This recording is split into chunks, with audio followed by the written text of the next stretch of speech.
ఓం శాంతి 5/6/21. మధురమైన పిల్లలు పూర్తి వారసత్వం తీసుకోవడం కోసం ఒక్క బాబా మీదే ప్రీతి పెట్టుకోండి. మీ ప్రీతి ఏ దేహదారుల మీద ఉండకూడదు.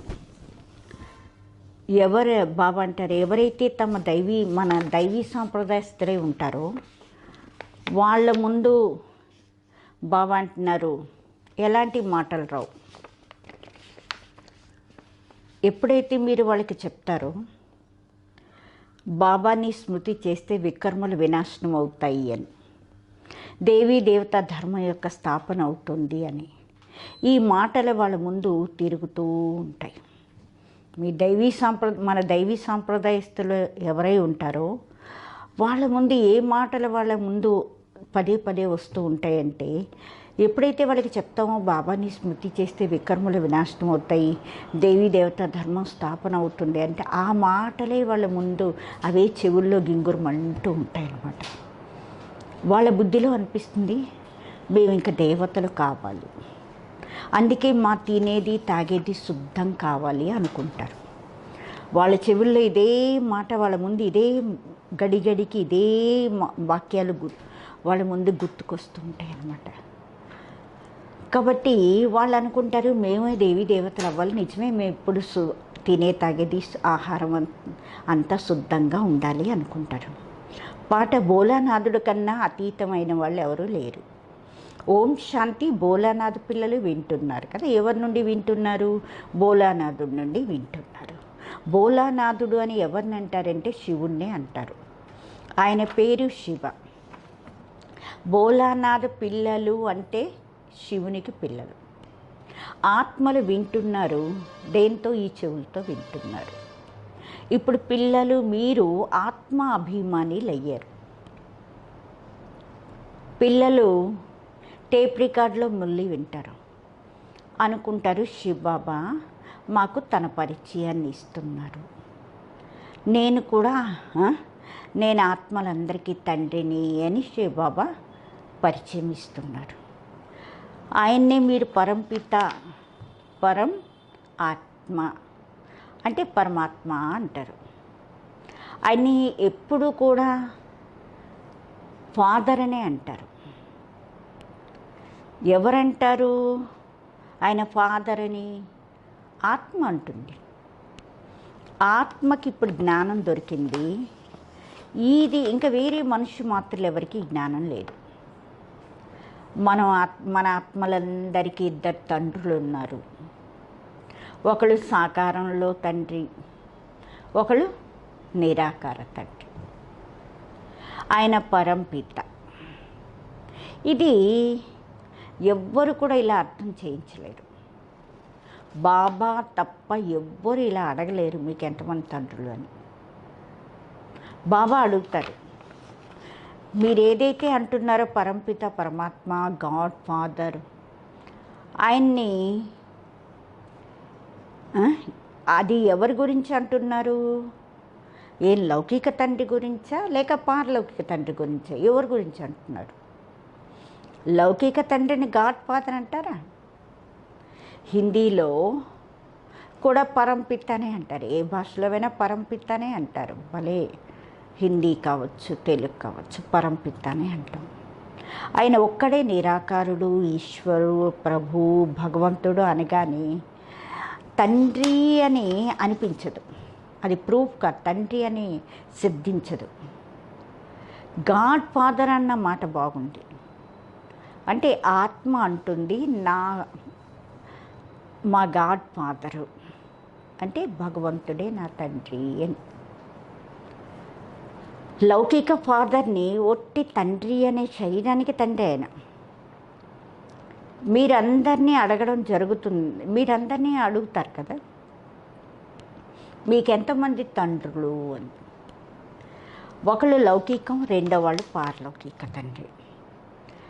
ఇద్దరిలో గొప్పవాళ్ళు ఎవరు, పెద్ద ఎవరు అంటే తప్పకుండా ఏమంటారు? పారలౌకిక తండ్రి అని చెప్తారు.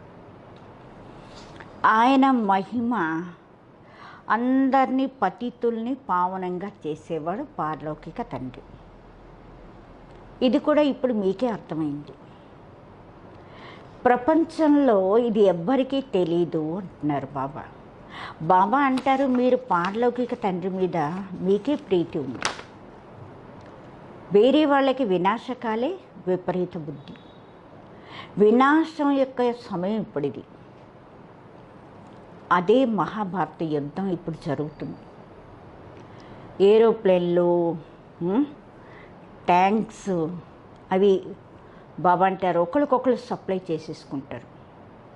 ఈ ట్యాంకర్లు, బాంబుల యొక్క ట్యాంకర్లు ఉంటాయి కదా, అందరికీ ఇస్తూ ఉంటారు. డబ్బుతో ఎవరికి కావాలంటే వాళ్ళకి డబ్బుతో ఇచ్చేస్తూ ఉంటారు. ఆఖరికి బాబా అంటారు అప్పులు కూడా తీసుకుంటారు కదా, ప్లేన్లు, బాంబులు అన్నీ కొనేసుకుంటూ ఉంటారు.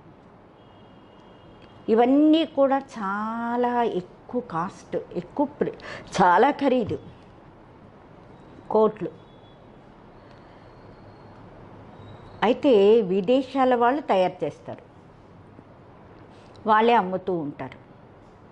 భారతవాసీలు ఏవైనా ఏరోప్లేన్లు అమ్ముతున్నారేంటి? ఇవన్నీ వస్తువులు బయట నుండే వచ్చాయి. ఇప్పుడు ఏవైతే కొంటున్నారు అంటే ఊరికే కొంటున్నారు, ఇవన్నీ పనికొస్తాయి కదా. ఎవరైనా పారేయడానికి కొనుక్కోరు కదా. అవి వినాశకాలే విపరీత బుద్ధి యాదవ సాంప్రదాయం. వాళ్ళు యూరోప్లో ఉంటారు, అందులో అందరూ వచ్చేస్తారు. భారతదేశం అవినాశి ఖండం, ఎందుకంటే అవినాశి తండ్రి యొక్క జన్మస్థానం ఇది. బాబా వచ్చేది ఎప్పుడైతే పాత ప్రపంచం వినాశనం కావాలో అప్పుడే బాబా వస్తారు. ఇంకా జన్మ, బాబా అంటున్నారు ఆయన ఎక్కడ జన్మ తీసుకుంటారో అది ఎప్పుడు వినాశనం కాదు. బాబా వచ్చారు, అందుకే శివ జయంతి చేసుకుంటున్నారు. కానీ వాళ్ళకి ఇది తెలీదు, శివబాబా ఎప్పుడు వస్తారు, వచ్చేది ఏ సమయంలో, ఎప్పుడైతే వినాశనం యొక్క తయారీ అవుతుంది ఆయన వచ్చినప్పుడే. ఇప్పుడు బాబా అంటారు వాళ్ళు యూరోపవాసి యాదవ సాంప్రదాయస్తులు, వాళ్ళు సతయుగంలో ఉండరు, బౌద్ధీలు ఉండరు, క్రిస్టియన్స్ ఉండరు.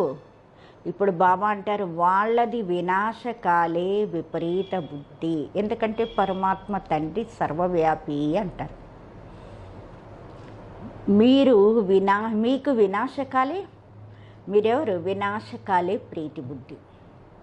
మీరు బాబాని తెలుసుకున్నారు, మీకు తెలుసు మేము 84 జన్మలు తీసుకున్నాం. 84 జన్మల్లో పాపాత్మలు 84 జన్మలు తీసుకుంటూ పాపాత్మలు అయ్యాము, తమోప్రధానమయ్యాము. భారతవాసీలే కోసమే 84 జన్మలు. ఇప్పుడు నాటకం చూస్తే పూర్తి అయిపోతుంది, అందరూ తిరిగి వెళ్ళిపోవాలి. మీకు ఇప్పుడు బాబా రాజయోగం నేర్పిస్తున్నారు.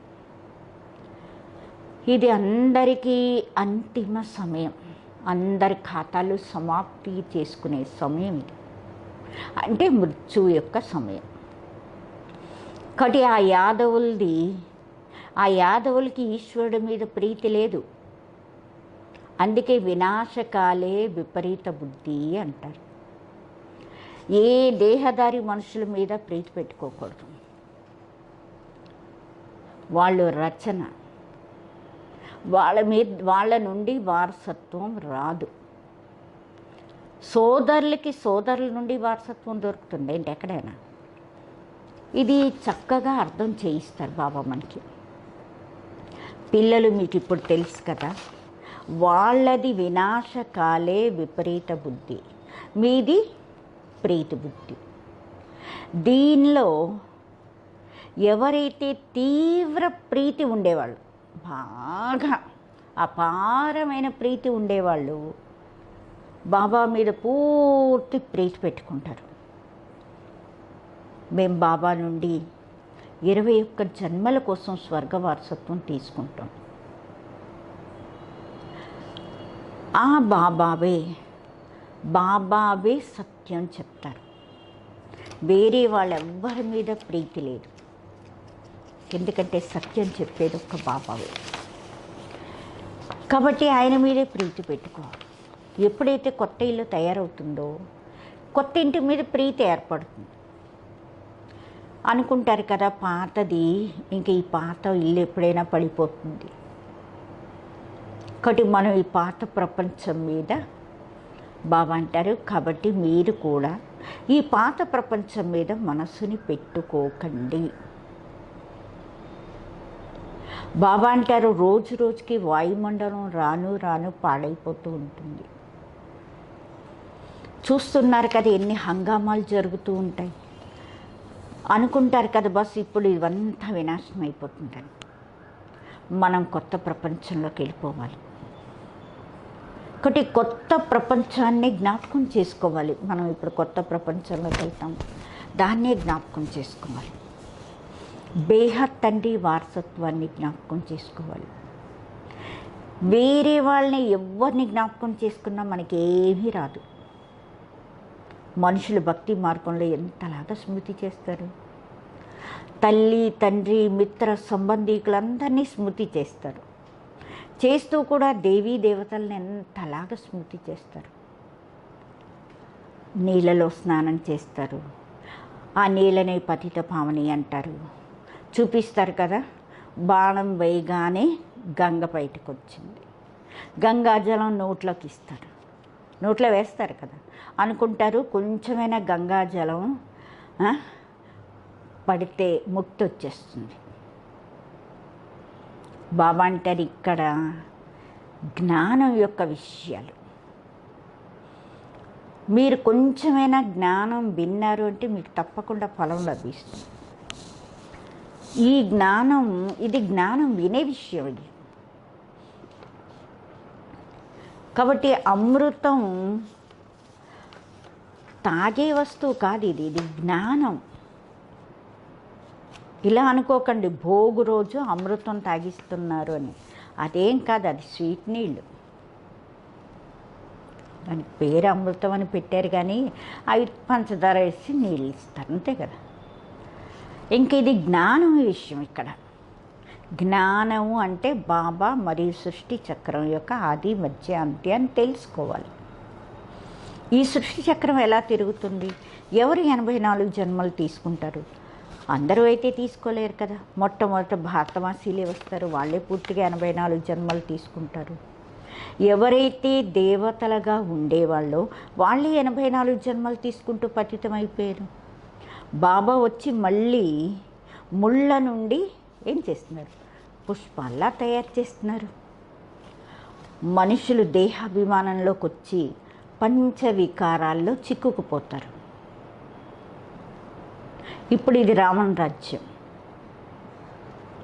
సతయుగం దైవీ రాజ్యంగా ఉండేది. శివబాబా స్వర్గం యొక్క పూర్తి రచయిత ఎవరు అంటే, స్వర్గం యొక్క పూర్తి రచయిత ఎవరంటే శివబాబా. సూర్యవంశీ లక్ష్మీనారాయణ రాజ్యం ఉండేది.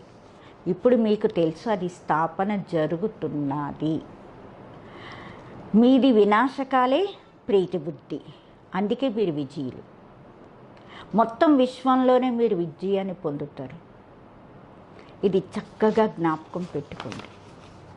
మనం భారతవాసీలు, ఇప్పుడు మనం భారతవాసీలు ఎవరైతే ఇప్పుడు కలియుగంలో ఉన్నామో మళ్ళీ మేము మారి స్వర్గంలోకి వెళ్తాం.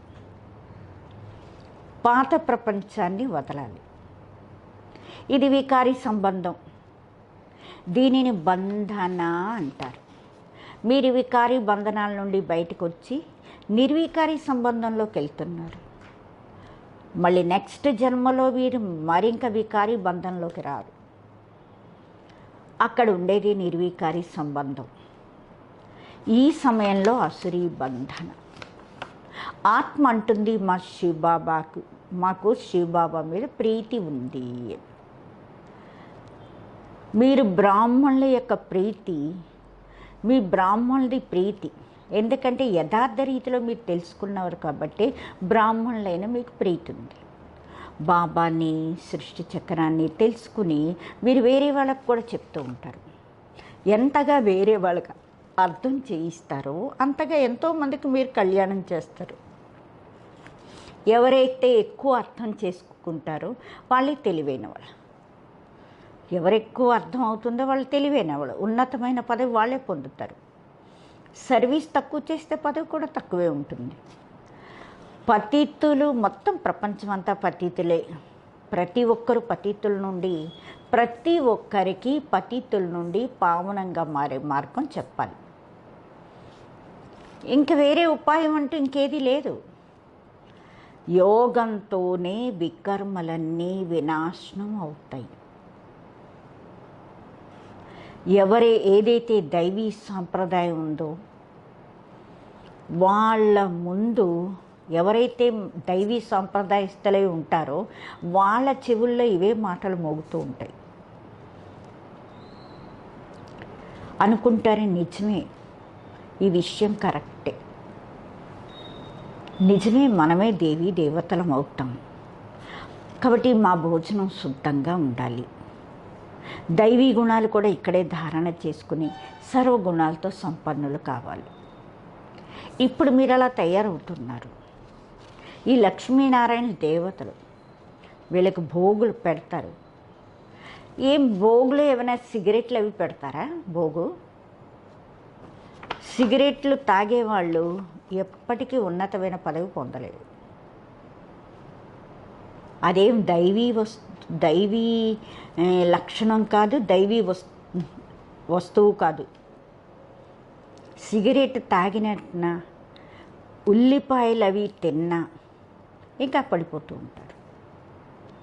అంటారు కదా, ఉల్లిపాయ వదిలేస్తే, ఇవన్నీ వదిలేస్తే ఆరోగ్యం పాడైపోతుంది, ఉల్లిపాయలు వెల్లుల్లిపాయలు వదిలేస్తే. బాబా అంటారు, శ్రీబాబాని స్మృతి చెయ్యండి, మీ ఆరోగ్యానికి ఏ డోకా ఉండదు. ఉల్లిపాయ తిన్న వాళ్ళందరూ పోవటం లేదా? ఉల్లిపాయలు తింటున్న వాళ్ళు ఎవరికి రోగాలే రావటం లేదా? కాబట్టి బాబా అంటారు, అవన్నీ ఉట్టిదే, మీరు శ్రీబాబాని స్మృతి చెయ్యండి, ఈ అలవాట్లన్నీ వదిలేయండి, అప్పుడే మీకు సద్గతి లభిస్తుంది. సిగరెట్ అలవాటు ఎంతమందిలోనో ఉంటుంది. చెప్పడం జరుగుతుంది, దేవతలకి ఎప్పుడూ ఉల్లిపాయ కానీ, వెల్లుల్లిపాయ కానీ, సిగరెట్లు కానీ, బీడీలు ఇలాంటివి భోగులు పెట్టరు. కాబట్టి మీరు కూడా అలాంటి దేవతల్లా తయారు కావాలి. మీరు చీచీ వస్తువులు తింటూ ఉంటే కంపు కొడుతూ ఉంటారు కదా. ఎలాగైతే విష్ణువు యొక్క సంతానం, మీరు విష్ణువు అంటే దైవీ సంతానం అయ్యారు. ఇక్కడ మీరు ఈశ్వరుని సంతానం. ఇది మీ సర్వోత్తమ జన్మ. దేవతల కన్నా ఉత్తమమైన వాళ్ళు మీరు వేరే వాళ్ళని ఉత్తమంగా తయారు చేసేవాళ్ళు. ఇది బేహద్ తండ్రి యొక్క మిషనరీ. క్రిస్టియన్ల మిషనరీ ఉంటుంది కదా, తమ క్రిస్టియన్ ధర్మంలోకి ఎంతోమందిని కన్వర్ట్ చేసేస్తూ ఉంటారు. ఇది ఈశ్వరీ మిషనరీ. మీరు శూద్రుల నుండి బ్రాహ్మణుల ధర్మంలోకి కన్వర్ట్ అవుతారు, మళ్ళీ దేవతా ధర్మంలోకి కన్వర్ట్ అయిపోతారు. మీకు తెలుసు, మేము శూద్రుల నుండి ఇప్పుడు బ్రాహ్మణులు అవుతున్నాము. మీరు జీవిస్తూ కూడా మరణించి ఉన్నారు, వెళ్ళి ఆ తర్వాత దేవతలు అవుతారు, గర్భం ద్వారా జన్మ తీసుకుంటారు. ఇక్కడ మీకు బాబా దత్తత తీసుకుని ధర్మం యొక్క పిల్లలుగా చేసుకున్నారు. దేనికి? ధర్మాత్ములుగా చేయడం కోసం బాబా మిమ్మల్ని తన వాళ్ళుగా చేసుకున్నారు. పిల్లలుకి బాబావే నేర్పిస్తారు, బ్రాహ్మణుల నుండి తిరిగి దేవతలు కావాలి. ఇది మనుషులు ఎంత ఉన్నతమైన వాళ్ళు.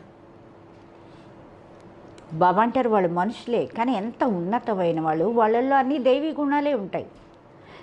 ఎప్పుడైతే మీ ఆత్మ పవిత్రం అయిపోతుందో అప్పుడు మీకు శరీరం కూడా పవిత్రమైందే కావాలి. పాత శరీరం సమాప్తి అయిపోయి మళ్ళీ మీ కొత్త శరీరం సతో ప్రధానమైంది కావాలి. సతయుగంలో పంచతత్వాలు కూడా సతో ప్రధానంగా ఉంటాయి. బాబా అంటారు, మీరు శూద్ర వర్ణస్థులై ఉండేవాళ్ళు ఇప్పుడు మళ్ళీ బ్రాహ్మణ వర్ణస్థులు అయ్యారు, తర్వాత దైవీ వర్ణంలోకి వస్తారు. 84 జన్మలు తీసుకుంటారు. బ్రాహ్మణ వర్ణం తర్వాత మరి ఉండదు. ఇప్పుడు బాబా శూద్రుల నుంచి బ్రాహ్మణులుగా మార్చారు. తర్వాత మీరు దేవతలు అవుతారు. ఇప్పుడు మీరెవరు? బ్రాహ్మణులు. అందుకే మీరు పిలక చూపిస్తారు. బ్రాహ్మణులు అంటే పిలక అంటే ఉన్నతులు. అందుకే పిల్లి మొగ్గల ఆట అంటారు. అంటే ఇప్పుడు మీరు బ్రాహ్మణులు, తర్వాత దేవతలు అవుతారు, తర్వాత క్షత్రియులు అవుతారు, తర్వాత వైశ్యులు అవుతారు, తర్వాత శూద్రులు అవుతారు, మళ్ళీ బ్రాహ్మణులు అవుతారు. అంటే మొగ్గేసినట్టే. దీన్నే చక్రం అని కూడా అంటారు. ఇప్పుడు మీరు బ్రాహ్మణ వర్ణంలో ఉన్నారు. ఈ జ్ఞానం ఇప్పుడుంది. తర్వాత దీని ప్రాలబ్ధమే మీకు దొరుకుతుంది. ఈ జ్ఞానం ఇంక ఉండదు. దీని యొక్క ప్రాలబ్ధం పొందుతారు. అక్కడ సదా సుఖంగా ఉంటారు. 21 జన్మలు మీకు ఈ సమయంలో మీ పురుషార్థం అనుసారం మీ 21 జన్మలు ఉంటాయి. కొంతమంది రాజవంశంలో, కొంతమంది ప్రజల్లోకి వెళ్తారు. రాజవంశంలో సుఖం ఎక్కువ ఉంటుంది. తర్వాత కళలు తగ్గిపోతాయి. మీరు 84 జన్మలు, మీకు 84 జన్మల జ్ఞానం దొరికింది. స్మృతి వచ్చింది కదా. ఇప్పుడు 84 జన్మలు ఎలా తీసుకున్నాము అన్నది జ్ఞాపకం వచ్చిందా? బాబా వచ్చి చెప్తారు, మధురాతి మధురమైన పిల్లలు, మీ ఇప్పుడు 84 జన్మలు పూర్తయిపోయి. కొంతమంది 84 జన్మలు తీసుకుంటే, కొంతమంది 80 తీసుకుంటారు, 50 తీసుకుంటారు, 60 ఇలాగా జన్మలు తీసుకుంటుంటారు. అందరికన్నా ఎక్కువ భారతవాసీలే సుఖం చూస్తారు. అందరికన్నా ఎక్కువ సుఖపడేది ఎవరు అంటే భారతవాసీలు. ఈ డ్రామాలో మీ పేరు ప్రఖ్యాతి. దేవతల కన్నా మీరు ఉన్నతమైన వాళ్ళు. మీకు తెలుసు మేమే పూజ్యులు అవుతాము. సత్యయుగంలో మేమెవ్వరిని పూజ చెయ్యం. ఎవరు మమ్మల్ని పూజించరు. మనం ఎవరిని పూజ చేయము సత్యయుగంలో. అక్కడ మనం ఉండేదే పూజ్యులం. తర్వాత కళలు తగ్గిపోతూ ఉంటాయి. మనం పూజ్యుల నుండి ఎప్పుడైతే పూజారీలు అయిపోతామో అప్పుడే నమస్కారాలు పెట్టడం మొదలు పెడతాం. ద్వాపరంలో మనం పూజారీలు కావడం మొదలవుతుంది. అంతిమంలో అందరూ వ్యభిచారీలు అయిపోతారు. ఈ శరీరం పంచతత్వాలతో తయారయ్యింది. దానికి కూర్చుని బాబా అంటే దానికి కూడా కొంతమంది పూజ చేస్తారు. అందుకే దాన్ని ఏమంటారంటే భూత పూజ అంటారు. కొంతమంది శరీరాలకు కూడా పూజ చేస్తారు కదా. ప్రతి ఒక్కరిలో పంచభూతాలు ఉన్నాయి. దేహాభిమానం యొక్క భూతం, తర్వాత కామక్రోధాల భూతం. భూత సాంప్రదాయం అనండి, లేక అసురీ సాంప్రదాయం అనండి, విషయం ఒక్కటే. భూత సాంప్రదాయం అన్నా, అసురీ సాంప్రదాయం అన్నా విషయం ఒకటే. బాబా వచ్చి మళ్ళీ మన ఏం చేస్తారు? దైవీ సాంప్రదాయస్తులుగా తయారు చేస్తారు. బాబా వచ్చేదే భూతాల నుంచి వదిలించడం కోసం. తనతో పాటు యోగం పెట్టించి దేవతలుగా తయారు చేస్తారు. గురునానక్ కూడా మహిమ చేశారు. పరంపిత పరమాత్ముడు మనుష్యుల నుండి దేవతలుగా చేశారు. ఆయనే పతీతుల నుండి పావనంగా చేసేవాడు. అచ్చా मीठे मीठे सिखला दे बच्चों प्रति माता पिता बाप दादा का याद प्यार और गुड मॉर्निंग। रूहानी बाप की रूहानी बच्चों को नमस्ते। हम रूहानी बच्चों की रूहानी बाप दादा को याद प्यार और गुड मॉर्निंग नमस्ते। ओम शांति। धारणा कोसम मुख्य साరం బ్రాహ్మణుల నుండి దేవతల కావడం కోసం ఏవైతే చీచీ అలవాట్లు ఉన్నాయో వాటన్నిటినీ వదిలేయాలి. శూద్రుల్ని బ్రాహ్మణ ధర్మంలోకి కన్వర్ట్ చేసి దేవతలుగా తయారు చేసేది ఏది అంటే ఈశ్వరీయ మిషనరీ. ఈ కార్యంలో మీరు కూడా సహయోగిలు అవ్వండి. సారాయి, సిగరెట్టు, ఏవైతే చెడ్డ అలవాట్లు ఉన్నాయో వాటన్నిటిని పోగొట్టుకోవాలి. ఈ వినాశకాల సమయంలో ఒకే బాబా మీద స్వచ్ఛమైన ప్రీతి పెట్టుకోవాలి. పాత ఇల్లు పడిపోతుంది, అందుకే దీని మీద మనసు పెట్టుకోకండి, కొత్త దాని మీద పెట్టుకోండి.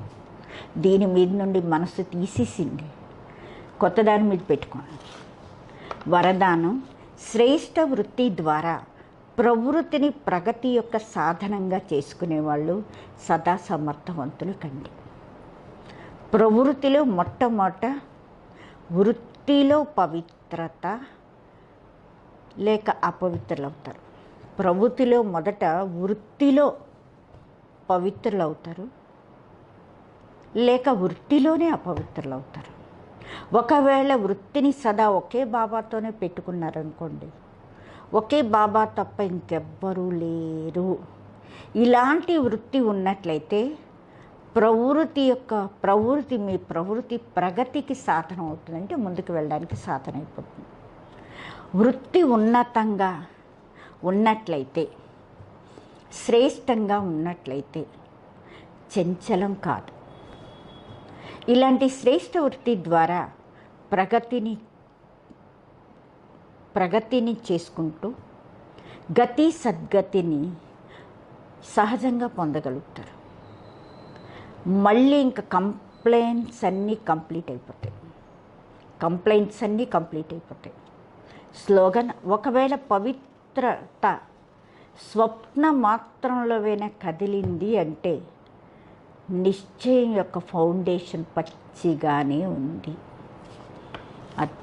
ఈరోజు మమ్మ యొక్క మహావాక్యాలు ఈరోజు 5వ రోజు కదా, మమ్మది 5వది. మనం మమ్మ యొక్క ధారణని మనం కూడా ధారణ చేసుకోవడం కోసం ఈరోజు మమ్మ చదువులో సదా రెగ్యులర్గా ఉండేది, పంక్చువల్గా ఉండేది.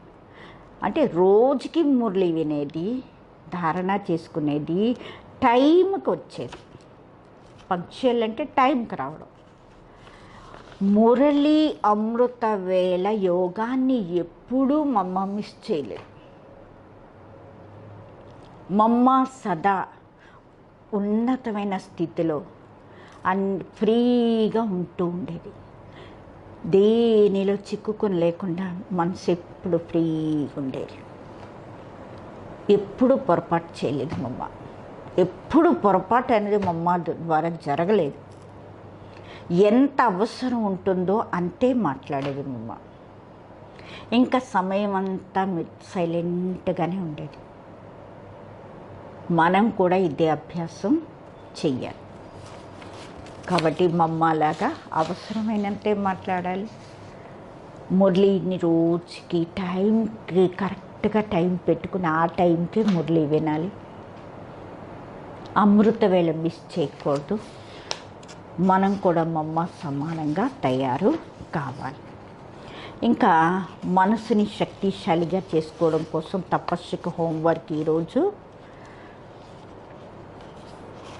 ఎలాగైతే వర్తమాన సమయం అనుసారం శరీరం కోసం అన్ని రోగాలకి మందు ఎక్సర్సైజ్ నేర్పిస్తున్నారు.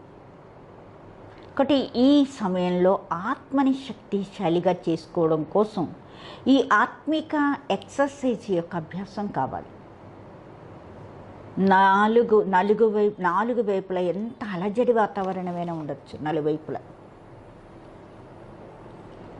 ఈ ధ్వనిలో ఉంటూ కూడా, ఈ గోలలో ఈ ధ్వనుల్లో ఉంటూ కూడా ఈ ధ్వని నుండి దూరంగా పైకి ఉండే, ఈ ధ్వని నుండి దూరంగా ఆ సైలెన్స్లో ఉండే అభ్యాసం, ఆ స్థితి యొక్క అభ్యాసం చేయాలి. ఆ శాంతి మధ్యలోనే శాంతిగా ఉండే అభ్యాసం ఎంతో కాలం నుండి ఉండాలి.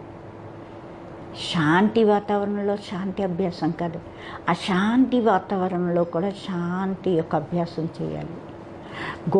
గోల మధ్యలో సైలెంట్ని అనుభవం చేసే అభ్యాసం కాదు. పరంధామంలో నేను ఇప్పుడు సైలెంట్గా ఉన్నాను, అంతా చుట్టూ అశాంతి, కానీ నేను మటుకు శాంతి స్థితిలో ఉన్నాను. ఈ అభ్యాసం చెయ్యాలి. ఓం శాంతి.